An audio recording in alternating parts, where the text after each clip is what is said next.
Welcome back everyone. नमस्ते सभी को। आज पातंजल योग सूत्र श्रृंखला में पतंजलि योग सूत्र के 20वें सूत्र को समझने का प्रयास करेंगे। 20वां सूत्र कहता है श्रद्धा वीर्य स्मृति समाधि प्रज्ञा पूर्वक इतरेशा।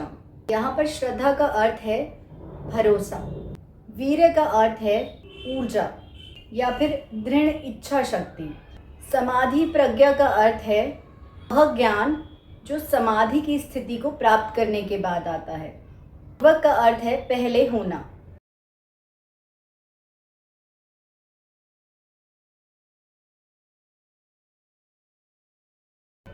इतरेशाम का अर्थ है औरों का।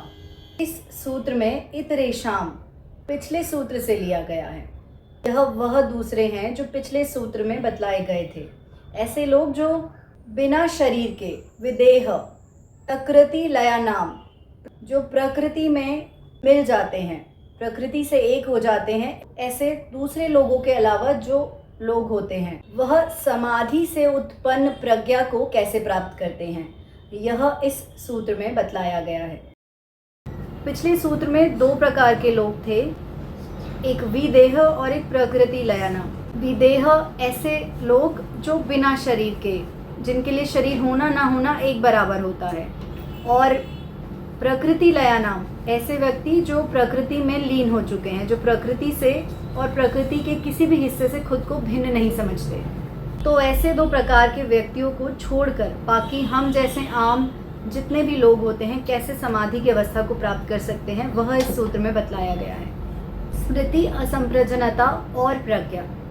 चलिए एक एक कर इन सभी को समझते हैं। श्रद्धा शब्द श्रद्ध और धा दो शब्दों से मिला है।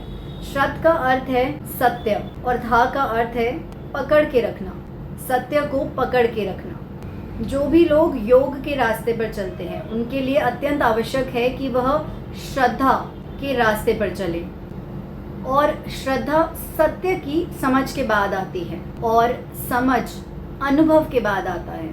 ध्यान दीजिएगा, भरोसा हमेशा दूसरों से आता है। भरोसा हमारे खुद के अंदर से नहीं आता, दूसरे के कहने बोलने पर हमें भरोसा आता है। इसका मतलब भरोसा दूसरों से सीखा जाता है, परंतु श्रद्धा स्वयं के अनुभव से आती है। ध्यान दीजिएगा, श्रद्धा सत्य की झलक से आ जाती है। इसमें उदाहरण से समझने के लिए गुरु का उदाहरण लिया जाता है।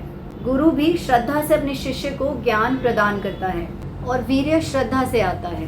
हमारा मन अच्छे से नियंत्रित होना चाहिए, क्योंकि नियंत्रित मन ही ऊर्जा से भरा होता है। चलिए अब स्मृति को समझते हैं। यहाँ पर स्मृति का अर्थ ध्यान से है, वह ध्यान जिसमें विषय या वस्तु की स्मृति होती है। स्मृति की शक्ति से हम स्वयं के अवचेतन मन को भी महसूस कर पाते हैं। और स्मृति के बाद है असंप्रजनता समाधि, जो हम समझ चुके हैं इससे पिछले वीडियोस में, इससे पिछले सूत्रों में। और असंप्रजनता के बाद है प्रज्ञा। प्रज्ञा सीधे शब्दों में ऐसा ज्ञान है जो किसी भी चीज़ को उसकी असलियत, अर्थात जो चीज़ जैसी है उसको उसी स्थिति में समझना ही प्रज्ञा का ज्ञान कहलाता है। चलिए बुद्धि को समझते हैं। बुद्धि एक होती है सांसारिक और एक होती है उच्च बुद्धि। सांसारिक बुद्धि वह बुद्धि होती है जो हम अपने डेली रूटीन में इस्तेमाल करते हैं। इस संसार में जीने के लिए जिस बुद्धि का प्रयोग होता है वह सांसारिक बुद्धि होती है, जो हमारी डेली लाइफ जीने के लिए अत्यंत आवश्यक होती है।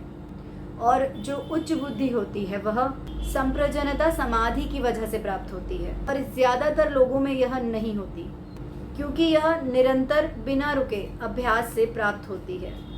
इस उच्च बुद्धि से आध्यात्मिक अनुभूतियाँ भी होती हैं, और इस बुद्धि से हमारी आत्मशुद्धि भी होती है, और इस बुद्धि से हम कम समय में तेज़ी से प्रगति कर पाते हैं। एक बार फिर से समझ लेते हैं कि कैसे एक आम इंसान, वह इंसान जो ना तो विदेह, जो ना तो बिना शरीर के महसूस करता है और ना ही प्रकृति लया नाम स्थिति में है, वह कैसे समाधि की स्थिति को प्राप्त कर सकता है।